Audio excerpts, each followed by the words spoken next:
Hi dears, welcome back to my channel. അപ്പോൾ ഇന്ന് ചെറുപഴവും മുട്ടയും വെച്ച് തയ്യാറാക്കിയിട്ടുള്ള നല്ല ടേസ്റ്റി ആയിട്ടുള്ള ഒരു പലഹാരത്തിന്റെ റെസിപ്പി കണ്ടു നോക്കാം. അപ്പോൾ നല്ല എളുപ്പത്തിൽ തയ്യാറാക്കി എടുക്കാൻ പറ്റിയ നല്ല ഹെൽത്തി ആയിട്ടുള്ള ഒരു പലഹാരം കൂടെയാണ് ട്ടോ ഇത്. നമ്മൾ ഇതിലേക്ക് എണ്ണയൊന്നും ചേർത്ത് കൊടുക്കുന്നില്ല. അപ്പോൾ ചെറുപഴം ഒരുപാട് കിട്ടുന്ന സമയത്ത് ഇതുപോലെ ഒന്ന് തയ്യാറാക്കി നോക്കണം. അപ്പോൾ നമുക്ക് വീഡിയോ കണ്ടു നോക്കാം. അതിനു മുമ്പായിട്ട് ചാനൽ ആദ്യമായിട്ട് കാണുന്നവരുണ്ടെങ്കിൽ ഒന്ന് സബ്സ്ക്രൈബ് ചെയ്തിട്ട് സപ്പോർട്ട് ചെയ്യണം ട്ടോ. വീഡിയോ കണ്ടുകൊണ്ടിരിക്കുമ്പോൾ നിങ്ങൾക്ക് ഇഷ്ടമാവുകയാണെങ്കിൽ ലൈക്ക് ചെയ്യാനും കമന്റ് ചെയ്യാനും ഒന്നും മറക്കരുത്. ഇനി നമുക്ക് റെസിപ്പി എങ്ങനെയാണെന്ന് നോക്കാം.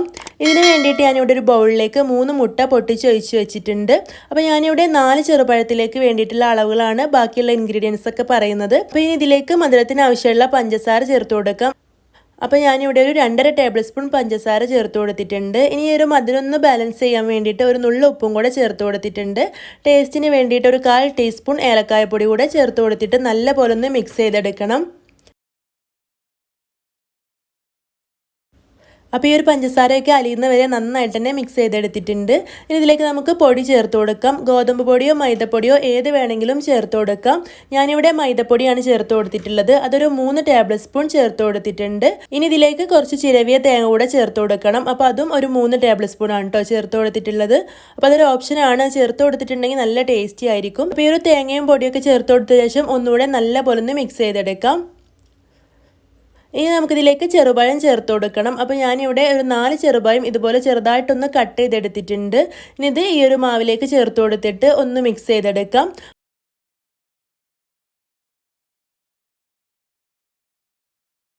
അപ്പോൾ നമ്മുടെ ഈ ഒരു മാവ് ഇവിടെ റെഡി ആയിട്ടുണ്ട്. ഇനി നമുക്കിത് എങ്ങനെയാണ് തയ്യാറാക്കി എടുക്കുന്നതെന്ന് കണ്ടു നോക്കാം. അതിന് വേണ്ടിയിട്ട് അടി കട്ടിയുള്ള ഇതുപോലൊരു സോസ് പാന് ഗ്യാസ് സ്റ്റോപ്പിൽ വെച്ച് കൊടുത്തിട്ടുണ്ട്. ഇനി അതിലേക്ക് ഒരല്പം നെയ്യ് ചേർത്ത് കൊടുത്തിട്ട് എല്ലാ വശത്തേക്കും ഒന്ന് ആക്കി കൊടുക്കാം. ഇനി ഇതിലേക്ക് നമ്മൾ തയ്യാറാക്കി വെച്ചിട്ടുള്ള ഈ ഒരു മിക്സ് ചേർത്ത് കൊടുക്കാം.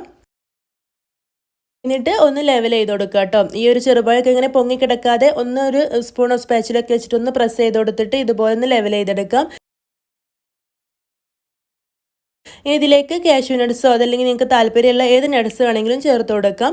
അപ്പോൾ ഞാനിതുപോലെ ഡയറക്റ്റായിട്ട് ചേർത്ത് കൊടുക്കുകയാണ് ചെയ്തത്. നെയ്യിൽ മൂപ്പിച്ചിട്ട് ചേർത്ത് കൊടുക്കണമെങ്കിൽ അങ്ങനെയും ചെയ്യാം കേട്ടോ. നമ്മളിത് വെന്ത് കഴിയുമ്പോൾ ഒന്ന് തിരിച്ചിട്ടിട്ട് ഈ ഭാഗം കൂടെ ഒന്ന് മൊരിപ്പിച്ചെടുക്കുമല്ലോ. അപ്പോൾ ഡയറക്റ്റ് ചേർത്ത് കൊടുത്താലും കുഴപ്പമൊന്നുമില്ല.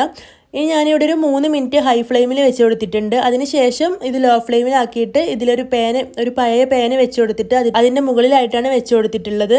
അല്ലെങ്കിൽ കരിഞ്ഞു പോവും. അപ്പോൾ ഒരു 10 മിനിറ്റ് കൊണ്ട് തന്നെ ഇതോടെ വെന്ത് കിട്ടിയിട്ടുണ്ട്.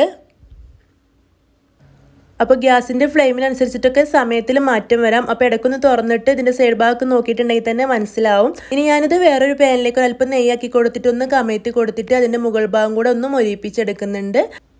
എന്നിട്ട് ഇതൊരു പാത്രത്തിലേക്ക് സേവ് ചെയ്തിട്ടുണ്ട്. അപ്പോൾ നല്ല അടിപൊളിയായിട്ട് തന്നെ നമ്മുടെ സ്നാക്ക് ഇവിടെ റെഡി ആയിട്ടുണ്ട്. നല്ല ടേസ്റ്റിയാണ്, അതുപോലെ തന്നെ ഹെൽത്തിയാണ്.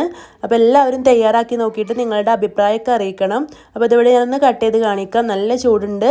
അപ്പോൾ ഇത് കാണുമ്പോൾ തന്നെ മനസ്സിലാവുന്നുണ്ടാവും. അടിപൊളി ടേസ്റ്റാണ്. അപ്പോൾ വീഡിയോ ഇഷ്ടമായിട്ടുണ്ടെങ്കിൽ ലൈക്ക് ചെയ്യാനും ഷെയർ ചെയ്യാനും കമൻറ്റ് ചെയ്യാനും ഒന്നും മറക്കരുത് കേട്ടോ. ചാനൽ സബ്സ്ക്രൈബ് ചെയ്യാതെയാണ് നിങ്ങൾ കാണുന്നതെങ്കിൽ ഒന്ന് സബ്സ്ക്രൈബ് ചെയ്തിട്ട് സപ്പോർട്ട് ചെയ്യണം കേട്ടോ.